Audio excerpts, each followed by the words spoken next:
welcome everyone. I think there's a lot of you that I have not met that are on this call, so glad you could join us.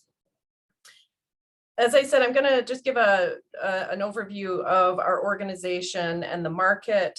We're going to take a brief look at how the market's growing, the types of products that are in this space, the drivers, trends, and barriers. It sounds really boring, but it's actually very exciting. So if we go to the next slide. So Decentralized Energy Canada is the National Industry Association for Decentralized Energy. Our primary goal is to connect industry stakeholders to opportunities that accelerate a sustainable, resilient, and affordable energy future. So we're a bit like a traditional industry association, that we're member-driven, national not-for-profit industry association. We were established in 2002 when things were really slow in this space, but there was a lot of vision champions and visionaries that helped start up the organization and get us on track with a business plan and a strategy that has served us for the past 20 years. We're a little unique in that we're not just membership revenue and events revenue. We do a lot of different programs and services. We provide services to the industry. So we do some international trade facilitation, industry consensus building, training and education, either through colleges and universities or to corporations directly. We help with project de-risking, providing a third-party service to communities that are installing community energy projects. Market research is something we should be doing a lot more of, and we can start getting some more government funding supporting market research. It's critical right now. And then the events and networking. And although there are other associations that serve specific segments of the decentralized energy industry, like the Canadian Nuclear Association, the Canadian Biogas Association, Energy Storage Canada, the Canadian Renewable Energy Association, and Water Power Canada, we are the only national industry association that specifically addresses distribution connected or off-grid technologies. So we've been around since 2002, and there were some pretty interesting years at the outset. We were established in Alberta with an industry group of over 200 people, including EPRI and many of the utilities, but so much has changed, rapid evolution in this space. We now have over 13,000 subscribers, 20 years of experience, 105 members. We serve over 50% of the provinces and territories in Canada and represent over $32 billion worth of companies in our membership. 2019, I would say, was when we started to experience some rapid growth. We'd always had a very steady growth in interest and engagement with industry, but 2019, we've really started to see the activity increase and a lot more players in this sector. So first of all, I just want to say that raising awareness of the drivers and benefits of this industry is critical, and building consensus around defining the terms that are used in this industry is also critical if we are going to manage growth and develop this market appropriately. So Decentralized Energy Canada has coined their own terms. We define decentralized energy as heating, cooling, or electrical energy that is produced, managed, and or stored close to loads or the load.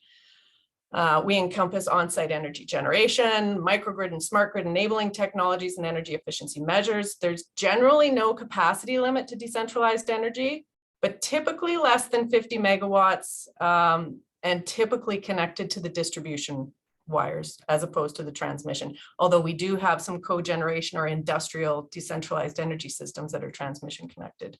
So coming soon through this work we are doing with the Standards Council of Canada and Standards Development Organization, we will be able to show you a national technical specification with terminology. If I can leave you with one thing today, it's an understanding of how broad this industry is. So these are the technologies: district energy, cogeneration, solar, bioenergy, modular reactors, energy storage, smart grid, microgrids, earth energy. All of them, most of them have their own industry association. But as you can see, this is a very broad, this is part of the challenge with this industry, is it's a big chunk of products, technologies for people to comprehend. And I think it's Decentralized Energy Canada's purpose in life to make it easier to understand this space and in more digestible information. So the previous slide is a bit more straightforward in terms of definitions of what technologies are. But again, as I said, smart grids are not necessarily decentralized energy, because that's referring to the transmission and distribution grids, ICT, or integrated communications and automation to optimize the grid performance. We do work in the microgrid, mini grid, and nanogrid space. And again, to be determined by the SDO we work with on the National Technical Specification. DEC has created a microgrid definition using a couple of different sources. So we look at a microgrid as an energy system with electrical and thermal energy being required and/or with a defined geographical border. It can be a border, it can be a community or a campus, and it can connect to the larger regional grid, or it can operate autonomously in island mode, off-grid. Mini grids and nanogrids, we've looked at the UNFCCC and the IEEE for their definitions right now, but again, to be determined whether we as an industry want to adopt these definitions. Mini grids or off-grid systems, are both off-grid, but a mini grid is more of a less than 15 megawatt, can have a few buildings together, but it operates off-grid. Nanogrid is typically within one building. 5 years ago, when I looked up market research documents and who's active in this space, it was really hard to find names of companies active in the decentralized energy space.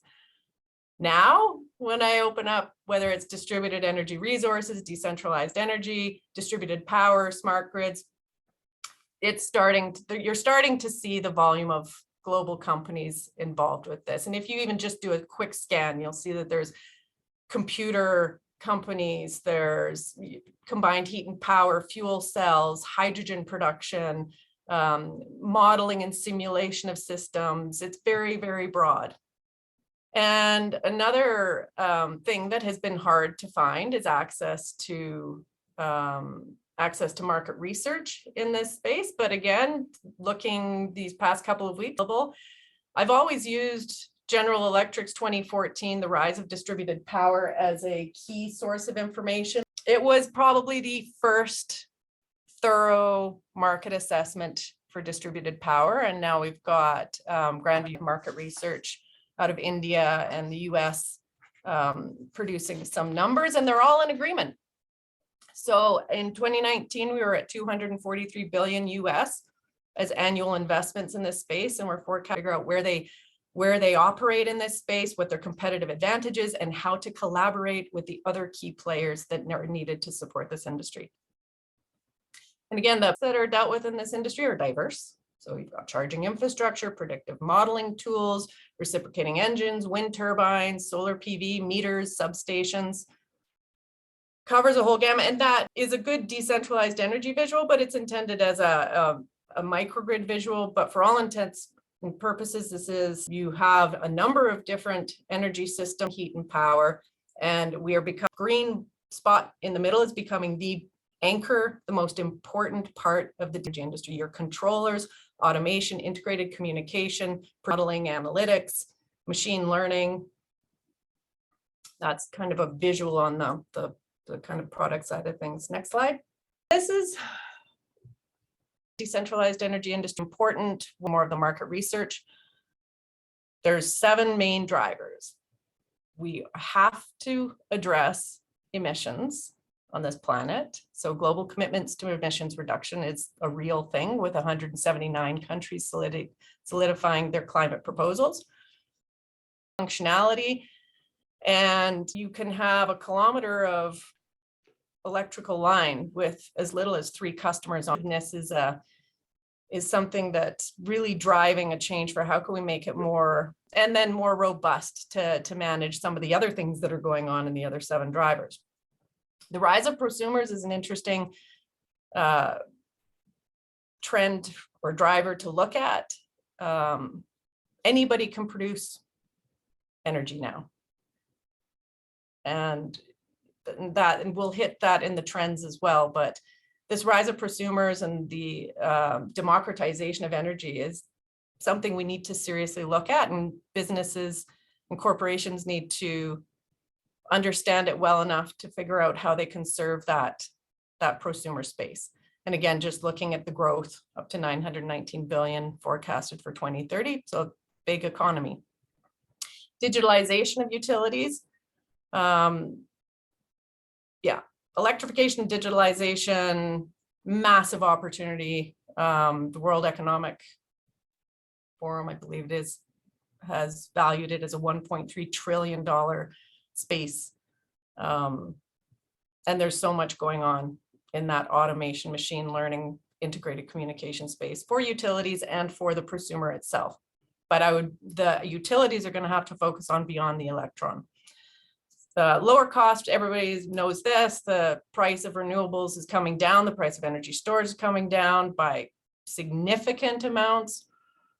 Extreme weather and natural disasters is perhaps the elephant in the room that we cannot ignore. It's causing most of the uptake in the decentralized energy industry, is that building resiliency, having to rebuild with extreme weather in mind, and how do we prevent buildings and infrastructure from being impacted by floods, wildfires, earthquakes, storms.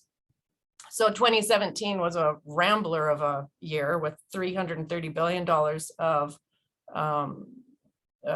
losses due to extreme weather, and 2021 was 280 billion.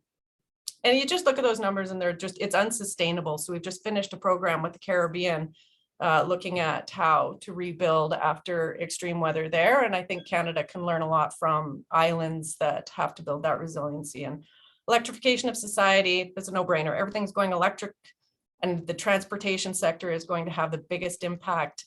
And these autonomous vehicles, if you think about data centers requirement for power and the 4,000 gigabyte of data per day required by one autonomous vehicle, there's definitely planning and strategies that need to be in place to support the electrification of society. Next slide. So trends, and these are kind of linked together, you know, because of those drivers, the trends that we're seeing is people rebuilding with resiliency. A big topic of conversation right now is 2 minutes. Thanks, Crystal. A big topic of conversation is insurance. So insurance companies can't afford to keep doing what they've been doing in the past. Parametric insurance is something we've been exploring with the Rocky Mountain Institute, just new models for allowing decentralized energy builders and construction companies to be able to insure their projects and to be rewarded for when they are integrating resiliency to extreme weather. So this is going to be a big space, that area of insurance coverage for decentralized energy projects. Everybody's going net zero. Everyone's got wonderful ambitions to be net zero. It's easy to have that ambition. It's going to be a challenge to figure out how we do that in a way that supports resiliency, affordability, etc.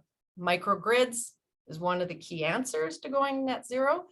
I believe that microgrids is going to be a backbone to the decentralized energy industry, as we were talking about earlier in the slides. Growth in energy storage, and energy storage, I believe, hasn't hit its big revolution. I think there's a number of different ways to use energy storage to support grid optimization. A number of our members have made a lot of progress over the past 5 to 10 years in energy storage for community microgrids, harnessing digitalization. And we've already talked about that, the linear to circular. So this circular economy, I think, is also going to be a massive area that requires attention, minimizing waste, reusing as many materials as we can. With the amount of internal combustion engine vehicles that are going to go to scrap, if we do not have standards and policies in place to make sure that the recoverable metals from those vehicles is used, we need to have policies and standards in place to make sure as much is reused as possible. And we need to be adopting more about where do we get lithium and rare earth metals, recoverable metals. It needs to be a bigger part of our conversation. And I'm on to my last couple slides here. Next slide.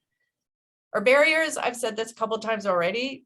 There has not been I think because people don't really understand what the decentralized energy industry is, because it's so complicated, there hasn't been a lot of investment by government to produce publicly accessible market research. That needs to change. Raising awareness and education of what the opportunity looks like, what the industry looks like, the players in it, and the potential is essential. The traditional economic model, I don't know how many times